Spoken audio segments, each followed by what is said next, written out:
What's up, guys? Today I have a special video for you guys, just a short review of a Lillia game that was played by a member of the Jungle Mains Reddit. So he posted these two screenshots where he says, "Alright, just play safe, boys.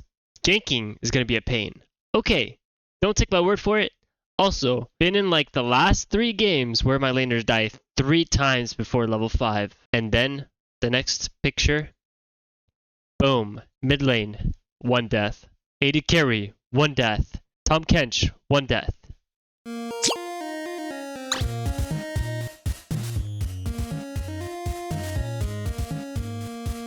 The comments were pretty interesting. Not a lot of Jungle Mains posts get so many comments, and you can tell that this was kind of controversial based on the fact that there's 173 upvotes, which I'll give it an upvote, 174 upvotes, and 179 comments. When there's more comments than upvotes, you know it's controversial, right? I mean, let's analyze a little bit. So it looks like his bot lane got solo killed 2v2, and the Zac killed his mid laner. So it's not like the Zac was killing his whole team, but you know, they did die, like he said. Let's see, the title says guess the rank. This gives me, I don't know, no information. Besides typing something like this, I believe, and a lot of high-low players, I'm sure in the comments believe, typing stuff like this is not very good for your odds of winning the game, because you're already instilling a bad mindset in yourself and your team by saying something like this. You should try to approach every game with a positive mindset, because it just makes you more focused on winning instead of focusing on losing. You're focusing on winning and how to win instead of what could go wrong for you to lose. And I personally believe in manifesting. You should put positive thoughts out into the world, positive mindset, and you will get positive results. That's just my opinion. So before I get into the review, the author of the post was kind enough to send me the link to the game. I told him that I would review it and tell him what I thought. So that's pretty awesome. Shout out to that guy for being willing to put himself out there and send me the game. But let's read the comments, okay? Just a few comments. Rank doesn't matter. This happens everywhere. That's true. People do die everywhere. I don't really know what this is. Just a meme. I don't know. In my opinion, you saying stuff like this, especially the last statement, isn't helping your team at all, and your teammates are immediately on edge since you're indirectly flaming them for things that happened in other games. That's true. I personally don't think this kind of message is helpful because it comes from a place of tilt. I think there are more constructive ways of trying to accomplish what you want here. You could maybe say that you're planning on full clearing into double scuttle, which tells your laners that your early focus isn't on them. You could say that. What I would do in my games is I would just try to figure out where the enemy jungler is starting. You could maybe ward his raptors. Really cool trick about warding raptors is if you ward the raptors and you see that the enemy jungler doesn't show on the ward by the time it dies, that's how you know that he's pathing the blue buff side to the red buff side. If he shows on the raptors, that means he's pathing down into the blue buff side. So if he shows, he's going from blue to red. If he doesn't show, he's going from red to blue. It's very simple. And what we can do then is you can ping whichever lane he's going towards to be careful. We're gonna look at his account here. This is the game from 2 days ago. And if we just check out his OPGG, he's bronze 3. He's only played 8 games, so it's not like he's a grinder. And he's been bronze and silver for 5 years. But you know, I respect the effort to improve. And I like that he's a Lillia player. Like, I'm not trying to be insulting, just let's be objective. If you are bronze and you only play a few games per season, basically you don't know the patterns of League of Legends that well. You just see that your teammates are dying, but I bet you can't really tell me why and how to prevent it. There's a lot more to it than just the result. This guy says, guess the common factor in this Lillia's last 3 games. which they're all kind of, the comments are, you know, you can read them yourselves. I'll link the post in the description, but let's just get into the review and see what's up. Here we are in the game watching Donk, our Reddit author. Let's see what happens. And before we get into the review, if you're interested in getting coached by me, you can always join my Discord, or if you just want to hang out, you can join. If you're interested in seeing what my coaching looks like, I have all of my coaching sessions uploaded on Patreon. And if you just want to see a sample, you can watch some of my previous coaching videos on YouTube. But yeah, let's get into it. So Donk, where are we pathing here? In my opinion, I think it's fine to path in either direction. I think both lanes are pretty killable with the setup that you have. Let's see what happens here. Your mind is as clear as mud. So you get a leash. Quick tip, if you want to be a better jungler, stop asking for leashes. In fact, if your team is coming to leash you, ping them to go away. Because leashes are just not that useful. With or without a leash, as Lillia, you're going to clear the jungle with full health no matter what, and you're going to clear it before the scuttle spawns. So right here, you're making your team leash you when in fact these guys could be over here hitting this wave or cheesing the bush, cheesing this bush, cheesing this bush, and these guys would be instantly at a disadvantage for leashing. And in lower elos, most people will leash. So if you get the enemy team to leash and your team not to leash, then you'll get an advantage. Okay, so we just pause right here. Dunk. What I want you to do is look up on YouTube Lillia clear guide. If you go to my previous video, it's like my third or fourth previous video, the one that has the red buff and blue buff in the thumbnail, watch how I clear the jungle and copy it.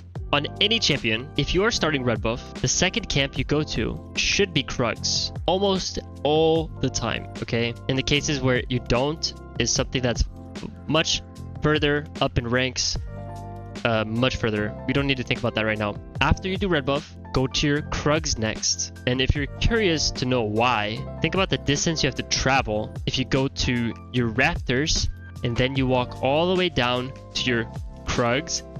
That means you have to walk all the way back past your Raptors again, which is inefficient, and then to your Wolves. So instantly, you're making a mistake for yourself. This might not excuse your team's deaths, but this is 100%. Let's make sure that we're watching our own vision only. But yeah, this is not very efficient. So if you go to your Krugs here, we're skipping Krugs, okay. And we're skipping Wolves as well. So if your idea here is to reverse clear, then I don't really know why, because Zac is not a jungler that you should be afraid of. A lot of times when you reverse clear is when you're trying to avoid the enemy jungler invading you on your buffs or something like that. In this case, I don't really know why you're reverse clearing. But you know what? In the future, okay, don't reverse clear. It's not good. But if you ever end up reverse clearing, you need to remember this, okay? In terms of XP, you have 6 camps, right? 6 possible camps. The blue buff, the red buff, and then the inner camps, the Raptors and the Wolves. Those 4 camps, they give you medium XP. Let's just say that, okay? Krugs and Gromp, they give you big XP. In order for you to hit level 3 as fast as possible, you need to do 2 medium camps and 1 big camp. So since right now, you did your red buff and your Raptors, you're going to do blue buff and you're still going to be level 2, which is going to slow down your clear even further. That's okay. It's good to understand these things and learn them. You don't play a lot of League, so I don't really expect you to have a good grasp of this. But look, you're not level 3 yet, and you should always be level 3 after 3 camps. Okay, your team died. Let's see what happened. Let's just see. Okay.